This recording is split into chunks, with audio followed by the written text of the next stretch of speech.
Hi friends, இன்னைக்கு சிம்பிளான ஒரு ஈவினிங் ஸ்நாக் எப்படி பண்றதுதாங்க பார்க்க போறோம். அதுக்கு நான் ஒரு பெரிய உருளைக்கிழங்கு இந்த சைஸ்ல எடுத்திருக்கேங்க. இதை வந்து நம்ம தோல் சீவி கட் பண்ணி எடுத்து வச்சுக்கலாங்க. இப்போ இந்த மாதிரி சின்ன சின்ன பீசஸா கட் பண்ணி வச்சிருக்கேங்க. இப்போ அடுப்புல ஒரு பாத்திரத்துல கொஞ்சமா தண்ணி ஊற்றி வச்சிருக்கேங்க. இப்போ இந்த தண்ணியில நம்ம கட் பண்ணி வச்சிருந்த உருளைக்கிழங்கு எல்லாத்தையும் போட்டுக்கலாங்க. இப்போ இந்த உருளைக்கிழங்கு ஒரு 10 to 15 நிமிஷம் நம்ம வந்து வேக வச்சு நம்ம எடுத்துக்கலாங்க.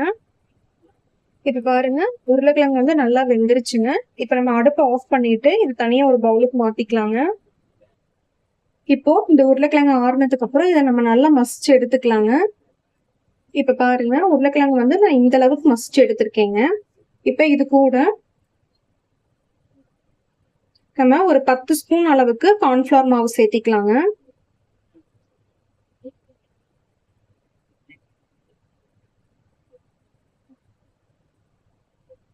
ஒரு 2 ஸ்பூன் அளவுக்கு அரிசி மாவு வந்து நம்ம சேர்த்திக்கலாங்க. இப்போ இதுல ஒரு 1/4 ஸ்பூன் உப்பு சேர்த்திக்கலாங்க. இப்போ இந்த மாவெல்லாம் நம்ம உருளைக்கிழங்கோட மிக்ஸ் பண்ணி நம்ம வந்து சப்பாத்தி மாவு பதத்துக்கு நம்ம வந்து மிக்ஸ் பண்ணி எடுத்துக்கலாங்க. கொஞ்சம் கொஞ்சமா தண்ணி ஊற்றி சப்பாத்தி மாவு பதத்துக்கு நம்ம வந்து மிக்ஸ் பண்ணி இதை எடுத்துக்கலாங்க.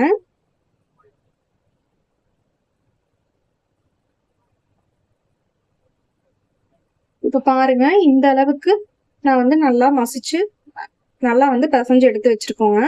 இப்ப வந்து இதை சின்ன சின்ன பால் மாதிரி இந்த மாதிரி செஞ்சு எடுத்துக்கலாங்க.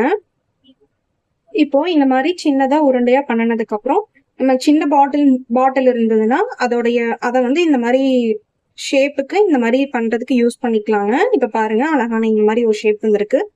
இப்போ எல்லா மாவையும் நான் இந்த மாதிரி ரெடி பண்ணி எடுத்துக்கிறேங்க. இப்ப பாருங்க, எல்லா மாவையும் நான் இந்த ஷேப்ல பண்ணி வச்சிருக்கேங்க. இப்போ இந்த இட்லி தட்டத்துல வந்து நம்ம வந்து வேக வச்சு எடுக்க போறோங்க. அதனால நான் வந்து எண்ணெய் தடவி வச்சிருக்கேங்க. இந்த மாதிரி இட்லி தட்டத்துல நம்ம எண்ணெய் தடவி வச்சா ஈஸியா எடுக்க வருங்க. இப்போ நம்ம ரெடி பண்ணி வச்சிருந்த மாவு இந்த இதை ஒன்னொன்னா நம்ம வந்து இதுல ரெடி பண்ணி சேர்த்து வேக வச்சுக்கலாங்க. இப்ப பாருங்க, இட்லி பாத்திரத்துல தண்ணி ஊத்தி நல்லா கொதிச்சிட்டு இருக்குங்க. இப்ப நம்ம ரெடி பண்ணி வச்சிருந்ததை நம்ம வந்து ஒரு 10 to 15 நிமிஷம் வந்து நம்ம வேக வச்சு எடுத்துக்கலாங்க. இப்போ மூடி போட்டு ஒரு 10ல இருந்து 15 நிமிஷம் நம்ம வேக வச்சு எடுத்துக்கலாங்க. இப்ப பாருங்க, 10 நிமிஷத்துக்கு மேல ஆயிடுச்சுங்க. நம்ம வந்து இப்போ ஓபன் பண்ணி பார்க்கலாங்க.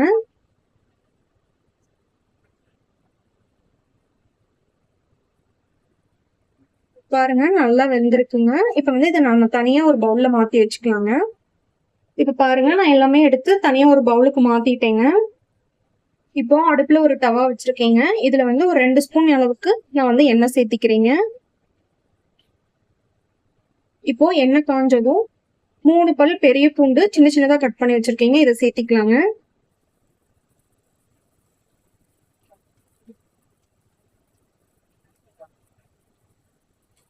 இப்போ எண்ணெயில இதை வந்து நல்லா வணக்கிக்கலாங்க.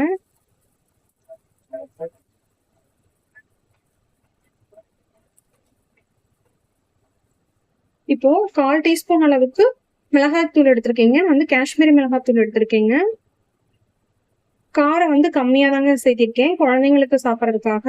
உங்களுக்கு காரம் எக்ஸ்ட்ரா வேணும்னா இன்னும் ஒரு 1/2 டீஸ்பூன் கூட சேர்த்திக்கோங்க. இப்போ இதை நல்லா மிக்ஸ் பண்ணி விட்டுக்கலாங்க. இப்போ 1 ஸ்பூன் அளவுக்கு டொமேட்டோ சாஸ் எடுத்திருக்கீங்க, அதை இது கூட சேர்த்திக்கலாங்க. ஒரு 1/2 டீஸ்பூன் அளவுக்கு சோயா சாஸ் எடுத்திருக்கீங்க, அது கொஞ்சமா சேர்த்திக்கலாங்க. இப்போ இது எல்லாத்தையும் நல்லா மிக்ஸ் பண்ணி விட்டுக்கலாங்க. இப்போ ஒரு 1/4 டீஸ்பூன் மட்டும் உப்பு சேர்த்திக்கிறேங்க. உப்பு சேர்த்திட்டு நம்ம வேக வச்சிருந்ததை இது கூட சேர்த்திக்கலாங்க.